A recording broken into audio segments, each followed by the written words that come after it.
नमस्कार, बहुत स्वागत है आपका। मुकाबला देख रहे हैं आप, आपके साथ मैं हूं प्राची पारशर। सीधा इस वक्त हम मौजूद हैं प्रयागराज के कॉलविन अस्पताल में, वो जगह जहां पर अतीक और अशरफ की हत्या की गई थी। आज यहां पर गहमागहमी देखने को मिली। आज यहां जांच टीम पहुंची और एक बार फिर से उस घटनाक्रम को रिक्रिएट किया गया जिसमें अतीक और अशरफ की गोली मारकर हत्या कर दी थी।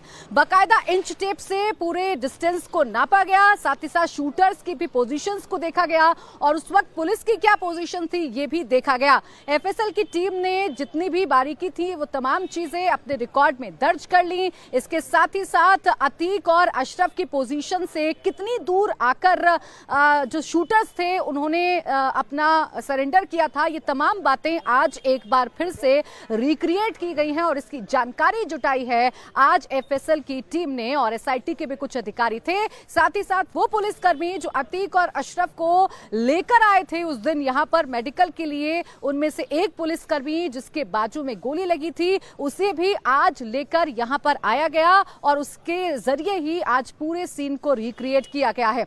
आप तस्वीरें देख सकते हैं पूरी तरीके से। इस रोड से लेकर इस गेट तक की दूरी कितनी है, इस गेट से इस स्पॉट तक की दूरी कितनी है जहां पर अतीक और अशरफ खड़े हुए थे, जहां पर उनकी गोली मारकर हत्या की गई थी, और इस स्पॉट से जहां मेडिकल के लिए उन दोनों को जाना था यानी जो अस्पताल का मुख्य गेट है वहां की दूरी कितनी है, ये आज इंच टेप से नापा गया है। इसके बारे में जानकारी जुटाई गई है। जानकारी ये जुटाई जा रही थी कि आखिर कितनी देर अशरफ और जो अतीक हैं वो पैदल चले हैं, वो कहां पर आए हैं और कैसे वो जो तीनों शूटर्स हैं वो इस वारदात को अंजाम देने में कामयाब हो गए। दरअसल इन तीनों शूटर्स के बारे में कहा जा रहा है कि ये जो तीनों शूटर्स हैं ये काफी शातिर हैं और इन्होंने जिस तरीके से इस वारदात को अंजाम दिया, आप सोचिए यहाँ पर अतीक और अशरफ खड़े हुए थे, अतीक और अशरफ के दोनों तरफ पुलिस थी, उसके बावजूद ये शूटर बहुत ही नजदीक जाकर अतीक को पर हमला करते हैं और अतीक की हत्या हो जाती है। इस पर हालांकि देखिए एक तरफ एक्शन पुलिस का लगातार जारी है तो वहीं इस पर सियासत भी जमकर की जा रही है। आज इसके सियासी मायनों पर करेंगे मुकाबला। इस वक्त हमारे साथ खास मेहमान जुड़ गए हैं, यूपी के पूर्व डिप्टी सीएम दिनेश शर्मा। बहुत बहुत स्वागत है दिनेश जी आपका इंडिया टीवी पर। आपसे सर सवाल सबसे पहले यही है कि जो घटना जिसने कानून व्यवस्था पर सवाल खड़े कर दिए, वो घटना जिसने एक बार फिर से यूपी पुलिस पर सवाल खड़े कर दिए, उस घटना को आप फेल्योर मानते हैं या इसके जरिए पीठ थपथपाने की कोशिश की जा रही है? नहीं, देखिए ना तो कभी कोई पीठ थपथपाता है और ना ही इसको फेल्योर मानता है। अपराध की जगत में ऐसी घटनाएं कई बार घटी हैं, लेकिन मैं किसी को अच्छा या बुरा नहीं कह के केवल इतना ही कहूँगा कि पहले की सरकारें हुआ करती थी, घटनाएं घटती थीं और उस पर वो कोई कार्रवाई नहीं होती थी। आज सरकार ने जो माफिया उन्मूलन का, अपराध मुक्त उत्तर प्रदेश का जो सपना साकार करने का दृढ़ निश्चय किया है, उसकी विशेषता सबसे बड़ी यही है कि जिस दिन ये घटना घटी, ये संवेदनशील घटना घटी है, उसी दिन रात को न्यायिक आयोग का गठन हो गया। और न्यायिक आयोग का गठन के साथ अगर आप देखें कि सरकार की जो भी जांच एजेंसियां थीं, चाहे एसटीएफ हो, चाहे पुलिस प्रशासन की हो या कोई अन्य सहयोगी संस्थाएं हैं, पूरी तरह से क्रियाशील और एक सतर्क बनी और उन्होंने काफ़ी व्यापक छानबीन करके अपने निष्कर्ष की तरफ आगे बढ़ रही हैं। पहले भी उमेश पाल जी की हत्या हुई, राजू पाल जी की हत्या हुई थी, तो उस समय सरकार ने, जो उस समय की सरकार थी, उसने पर्याप्त एक्शन नहीं लिया। उसका दुष्परिणाम था कि ये जो अपराधी थे वो एक तरीके से मुक्त होकर अपराध करने में संलग्न रहे और माननीय का ओहदा भी पाने में सफल बने।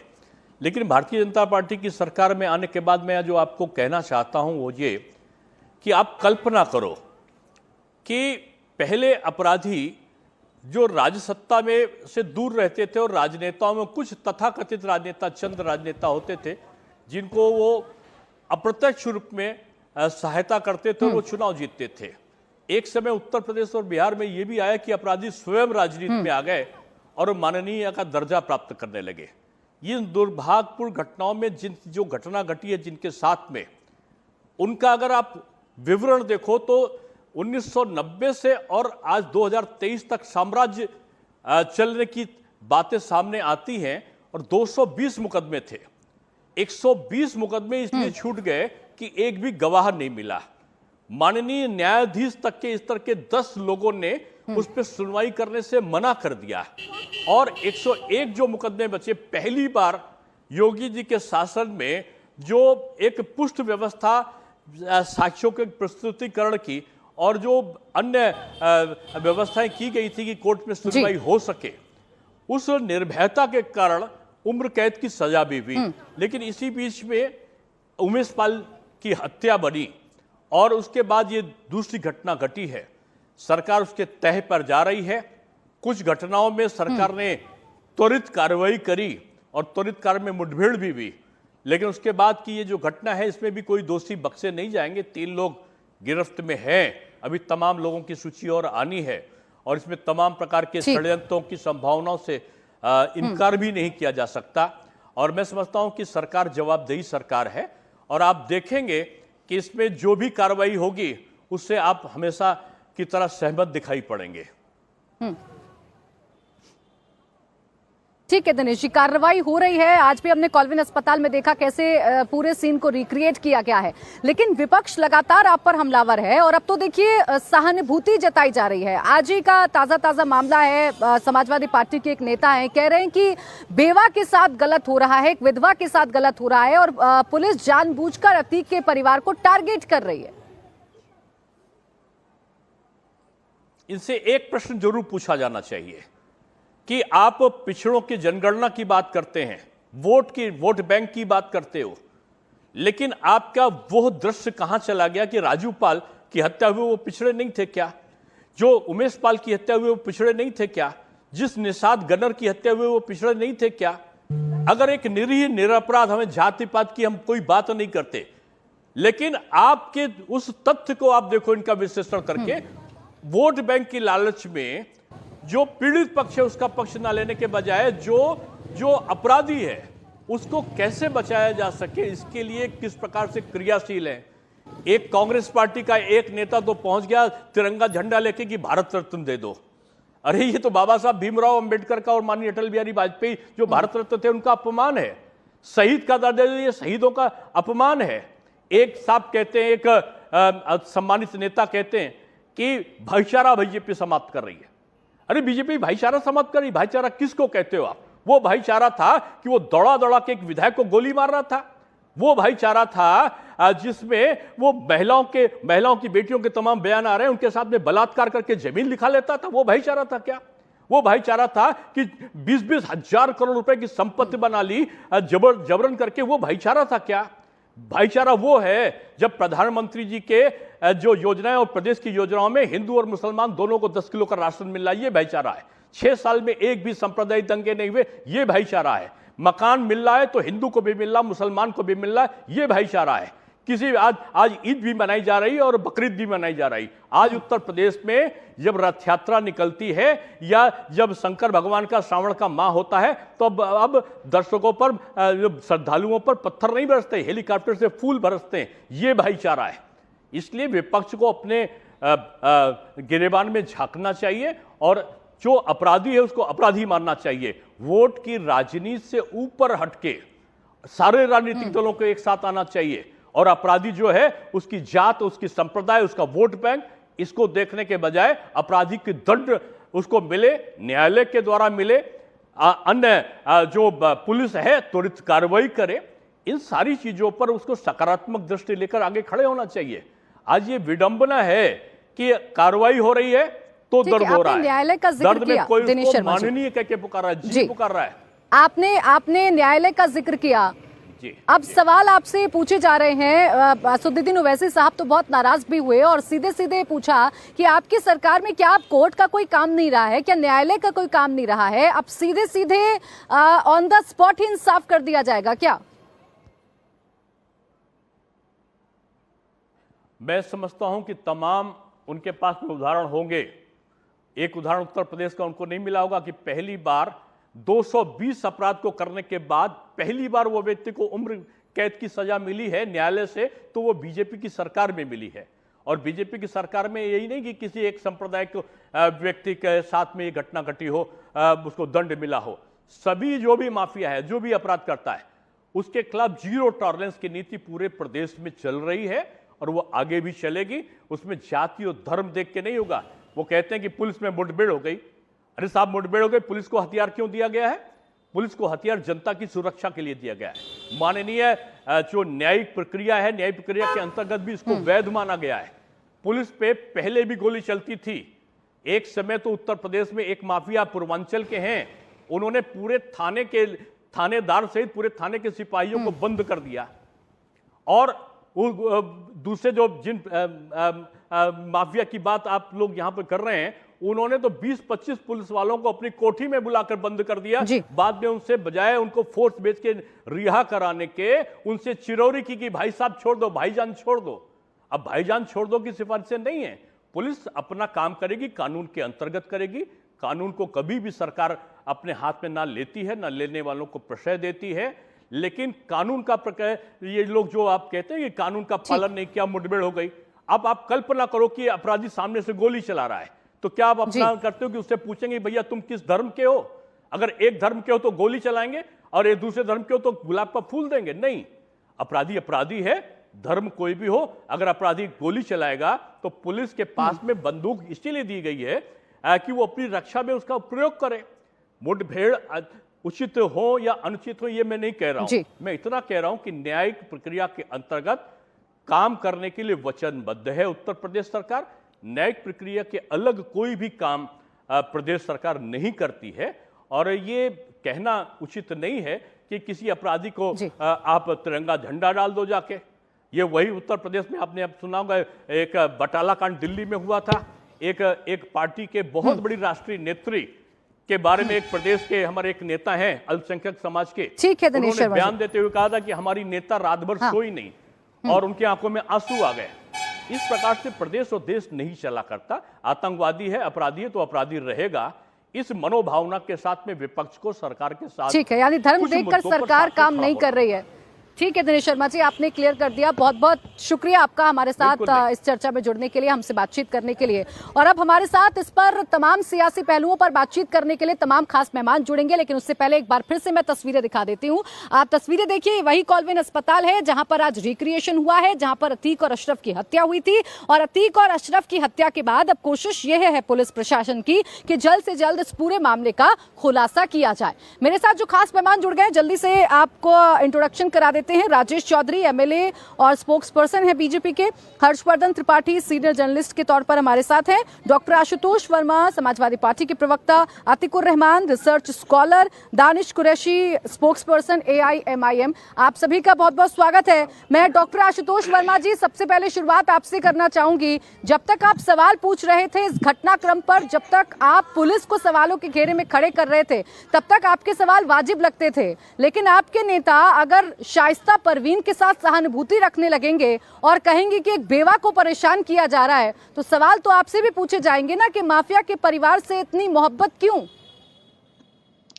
नहीं प्राची, धन्यवाद। मैं अभी उत्तर प्रदेश के पूर्व डिप्टी सीएम की बातें सुन रहा था। उन्होंने कहा अपराध अपराध है, उसको अपराध की तरीके से देखना चाहिए। मैं आज आपके चैनल के माध्यम से उनसे पूछना चाहता हूं, आप भारतीय जनता पार्टी के सीनियर नेता हैं। इस देश में एक अपराध 2 साल पहले 4 साल पहले हुआ था, जिसके बारे में आपके ही तत्कालीन गवर्नर ने उंगली उठाई है कि हमारे 40 जवान शहीद हो गए हैं। इसकी जिम्मेदारी प्रधानमंत्री मोदी और अजीत डोभाल की होनी चाहिए थी। क्या उस अपराध को आप अपराध मानते हैं? अगर उस अपराध को अपराध मानते हैं तो उस पर भी आवाज उठानी चाहिए, क्योंकि वो देश का आवाज थी। अब आते हैं उत्तर प्रदेश में, जिसमें पूरे देश में लगातार सिर्फ अब एक ही चर्चा रह गई है, अतीक। और जब तक ये निकाय चुनाव उत्तर प्रदेश का खत्म नहीं हो जाएगा, इसमें एक एक सीन पे काम होता रहेगा और काम हो भी रहा है। सवाल ये नहीं है कि अपराध हो रहा है कि अपराध नहीं हो रहा है। सवाल ये हो रहा है कि पुलिस के संगीन साये के अंदर अपराध हो रहा है। जिस दिन रामूपाल की हत्या हुई, उस दिन भी उनके पास एक सरकारी गनर था, एक सरकारी गनर जो हमारी पुलिस की था, उत्तर प्रदेश पुलिस का था, और वो भी शहीद हुआ। उस समय भी पुलिस वहां पे थी। जिस दिन अतीक अहमद का मर्डर हुआ, उस दिन तो ईश्वर वहां पे मीडिया पर्सन भी थे, डॉक्टर आशुतोष पुलिस के वर्मा जी, DSP भी मैं थे। आपको इसलिए नहीं, बीच में प्राची जी, टोक मेरी रही हूँ, बात मैं अभी सुनिए। तक आपको बहुत सुन रही थी, आपने सवाल खड़े किए। एक सेकंड सर, एक सेकंड, आपकी बात को मैं पूरी होने दूंगी, लेकिन मैंने शुरुआत ही इस बात से की थी कि जब तक आप सवाल खड़े कर रहे थे पुलिस पर, जब तक आप सवाल खड़े कर रहे थे लापरवाही को लेकर, आप ठीक थे। लेकिन अगर आप शाइस्ता परवीन के साथ अगर आप सहानुभूति दिखा दे रख जाएंगे, बाकायदा सोशल मीडिया पर आप ट्वीट कर देंगे आपके नेता, तो सवाल तो पूछे जाएंगे ना, इतनी मोहब्बत क्यों माफिया से? इसका जवाब दीजिए आशुतोष जी।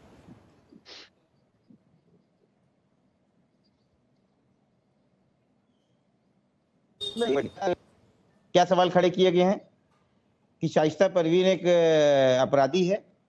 शाइस्ता परवीन जो है उसने मर्डर किए हुए हैं। कौन से कोर्ट ने उसको सजा दी है और कौन सी चीजों पे नामजद है?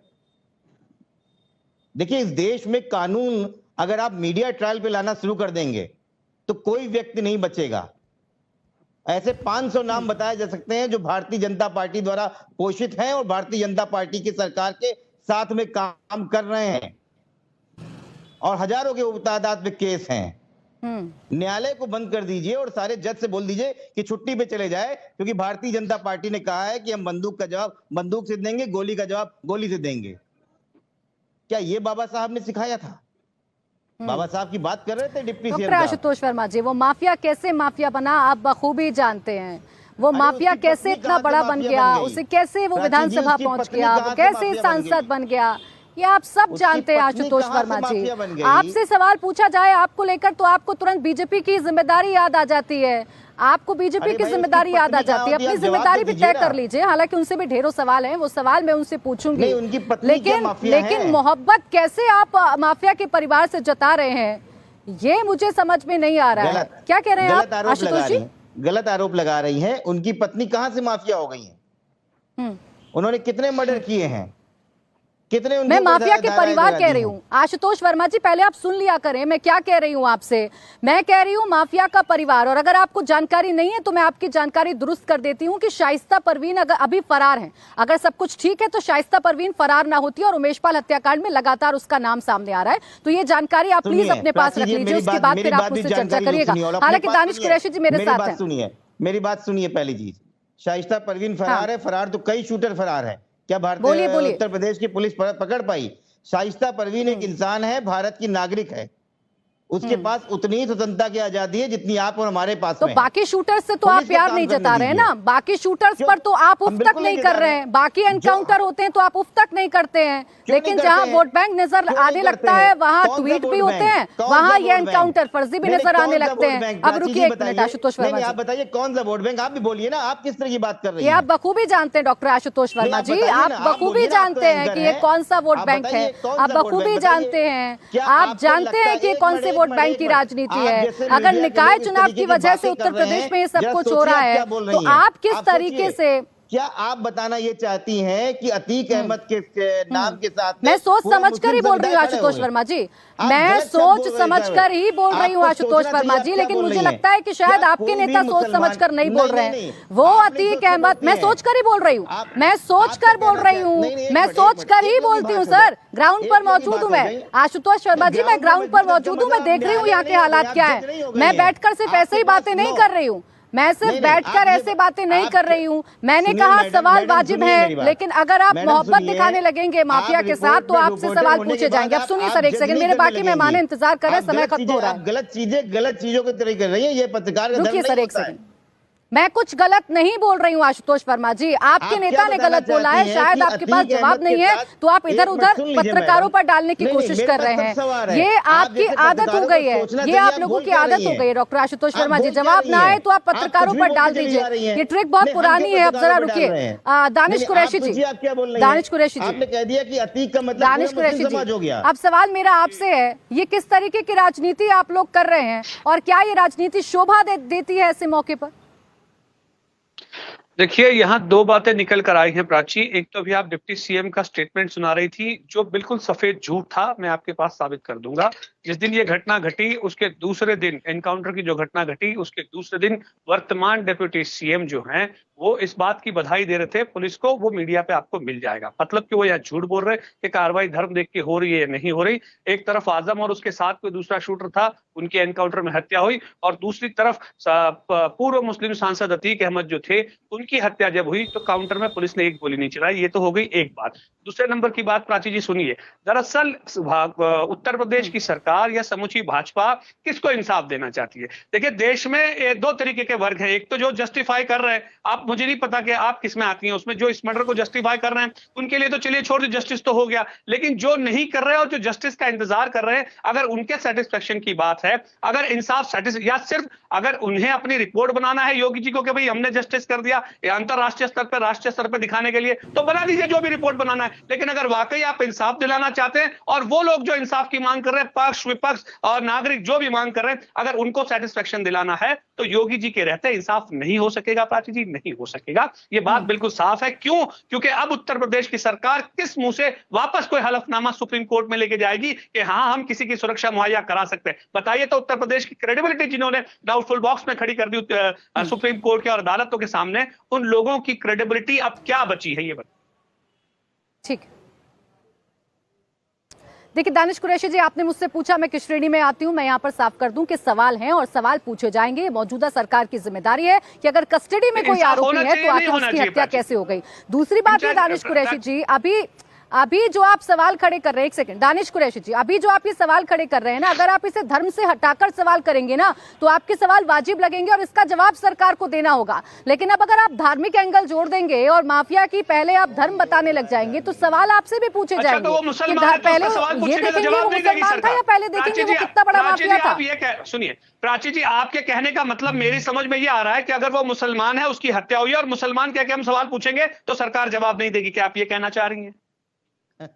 सरकार को जवाब देना पड़ेगा। क्यों? दानिश कुरैशी जी, देखिए आपको जो अपने मन से समझना है आप वही समझेंगे। मैंने बहुत क्लियर कहा है कि आप सबसे पहले माफिया का धर्म देखना बंद कर दीजिए। वो एक माफिया था, उसे सजा हो चुकी थी सर, उसे सजा हो चुकी थी। उसने कितने बड़े बड़े अपराधों को अंजाम दिया है वो शायद मुझे बताने की जरूरत नहीं है। अपीलेट अथॉरिटी में जाना भी बाकी था, टॉप कोर्ट का वर्डिक्ट नहीं है। आप वो उसको मत करिए। बहुत सारे माफिया भाजपा में हैं, क्या उनको गोली मारी जाएगी? नहीं मारी जाएगी। तो क्या आप क्या साबित करना चाह रहे हैं? अरे आप क्या साबित करना चाह रहे हैं दानिश कुरैशी जी? आप क्या साबित करना चाह रहे हैं? आप यहाँ पर करेक्टर असेसमेंट कर रहे हैं क्या अतीक अहमद का और बता रहे हैं कि ये तो बहुत अच्छा था? नहीं, अरे तो आपके कहने से बुरा हो जाएगा, अदालत के कहने से अच्छा और बुरा होगा। आपके हमारे कहने से नहीं होगा वो। तो क्या हिंदुस्तान की टॉप कोर्ट ने, सुप्रीम कोर्ट ने कन्विक्शन दे दिया उसको? ठीक है सर, अदालतों का फैसला आपको सूट करता है तो अच्छा लगता है, सूट नहीं करता है तो आप तमाम सवाल खड़े कर देते हैं। खैर, सबसे ज्यादा सवाल राजेश चौधरी जी आपसे हैं। सवाल इस बात को लेकर, प्राची 10 सेकंड और देखिए सवाल यहाँ ये है कि जब 10 हाईकोर्ट के जज अपने आप को अतीक के केस से अलग कर लेते हैं तो उस पर सवाल भाजपा के उठाती है, और 11वें जज जब उसको बेल दे देते हैं तो भाजपा, तो क्या आप नहीं उठाएंगे सवाल? अगर 10 जज अपने आप को अलग कर लेते हैं अतीक अहमद के केस से तो आप सवाल नहीं उठाएंगे कि क्या चल रहा है उत्तर प्रदेश में? लेकिन सिर्फ भाजपा ही उठाएगी क्या? उसको क्रिटिसाइज क्यों कर रहे हैं? हम तो यही तो पूछ रहे हैं ना आपसे। 11वें ने अगर बेल दी तो फिर उसको क्यों क्रिटिसाइज किया जा रहा है? तो उस पर तो किसी ने सवाल नहीं पूछा, किसी मीडिया हाउस ने नहीं पूछा। दिक्कत यही है। दानिश कुरैशी जी, किस तरीके की राजनीति कर रहे हैं? मैं समझ रही हूँ सर, आपके मंच पर भी बैठी हैं शाइस्ता परवीन, मैं समझ रही हूँ कि सॉफ्ट कॉर्नर आपका किस तरीके से आ रहा है और कहां से आ रहा है, मैं सब समझ रही हूँ। खैर राजेश चौधरी जी, सबसे पहले आपको जवाब देना होगा। विपक्ष तो सियासत कर रहा है चूंकि मौका आपने दिया है। इतनी बड़ी घटना, देखिए मैं कॉल्विन अस्पताल में मौजूद हूँ, मैं देख रही हूँ कि वो गेट जहां से एम्बुलेंस अंदर आ जाती है, वो गेट जहां से बड़े बड़े वाहन अंदर आ सकते हैं, वहां से एक पुलिस की जीप अंदर नहीं आ पाई और आपने उसे रोड पर उतारकर पैदल चलाकर लाए। चूक तो हो गई ना आपसे, कानून व्यवस्था पर तो सवाल आपसे भी पूछे जाएंगे। देखिए, मैं समाजवादी पार्टी के प्रवक्ता को सुना था बड़े गौर से। पूरी बातों को उनकी सुनने के बाद ऐसा लग रहा है अतीक के अब्बू के रूप में तो समाजवादी हमेशा खड़ी रही है, पहले भी थी।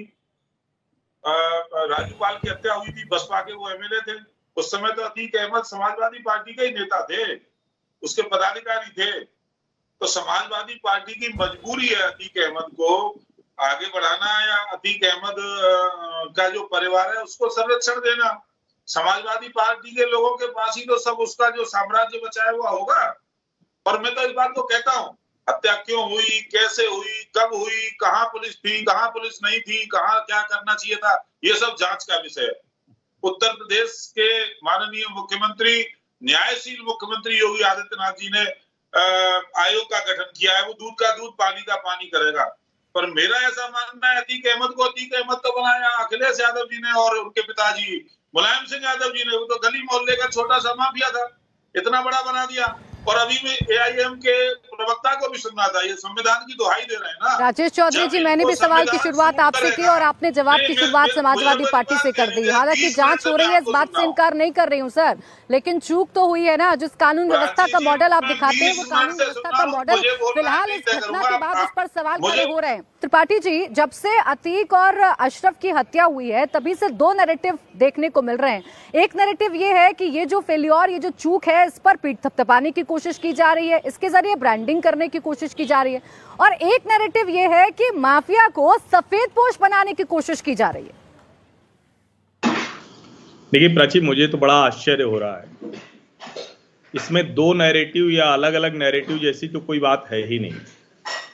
आप जहां पर खड़ी हैं तो वहां से आपको सब कुछ बहुत साफ साफ दिख रहा होगा। और उसके बाद अगर कोई राजनीतिक दल का प्रवक्ता अतीक अहमद के सर्वोच्च न्यायालय से दोषी होने की प्रतीक्षा कर रहा है, तो सचमुच ये आश्चर्य होता है कि ये लोग कौन सी राजनीति करना चाहते हैं, आखिर क्या साबित करना चाहते हैं। जिन लोगों के घर, जमीन, दुकान, मकान पर कब्जा हो गया, जिन लोगों को मार दिया गया, उसके लिए किसी न्यायालय की जरूरत आपको शायद अब नहीं पड़ रही होगी, क्योंकि आप इस वक्त प्रयागराज में।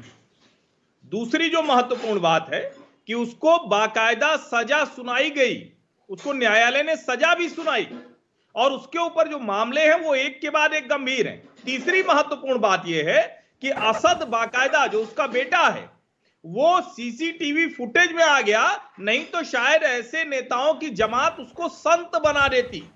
मुझे लगता है कि उत्तर प्रदेश पुलिस और सरकार की जवाबदेही तय की जानी चाहिए, उनसे बार बार ये सवाल पूछा जाना चाहिए, लेकिन अतीक के साथ खड़े लोगों का चेहरा वो जनता को और ठीक से दिखे, उनका बदनुमा, बदबूदार चेहरा दिखे, बदबूदार विचार दिखे, ये भी बहुत जरूरी। अतीकुर रहमान जी, देखिए ये सीधा सवाल अब आपसे भी है कि इस मामले में सांप्रदायिक रंग देने की कोशिश क्यों की जा रही है। ये तो मसला सीधे सीधे पुलिस की कार्यशैली का है, पुलिस के फेल्योर का है, और इस पर सवाल उठने चाहिए और उठ भी रहे हैं। क्या हो रहा है यार? प्राची जी, डबल कनेक्शन हो गया है, इसको दुरुस्त कराइए पहले।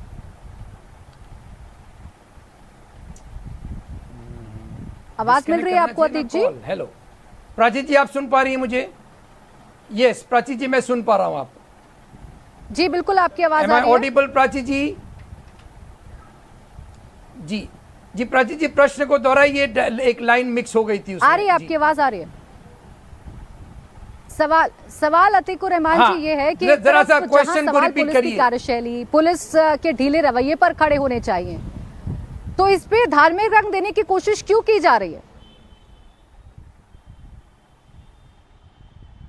जी प्राची जी, मैं पूरी तरह से इसका समर्थन करता हूं। देखिए, आप कैसे नजरअंदाज कर सकती हैं कि बीजेपी के जो कदम हैं, जो उनका अंदाज है, जो उनकी सोच है, उस पर सवाल ना उठाया जाए और उसको कम्युनल कलर क्यों नहीं दिया जाए।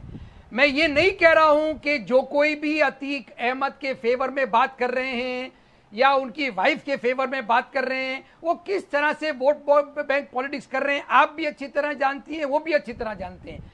सवाल यहां पर यह है प्राची जी कि योगी जी के पिछले 2-3 वर्षों के जो भी बयानात हैं, क्या आप कोई इससे मुंह मोड़ सकता है कि वो कम्युनल नहीं है, कि वो पार्टीजन सेक्टेरियन नहीं है, कि वो मुसलमानों के खिलाफ नहीं है? मैं आपको दर्जनों यहां पर गिना सकता हूं, लेकिन मैं एक बात सिर्फ आपके पास यहां पर रखूंगा, जिससे शायद ये साबित हो जाएगा आपको और आपके दर्शकों को कि कितना हम सही हैं कि बीजेपी इसको कम्युनल कलर क्यों देना चाहती है। इंडिया टीवी हर वक्त हर जगह डाउनलोड करने के लिए सर्च करें India TV news Google play store या ऐप स्टोर पर।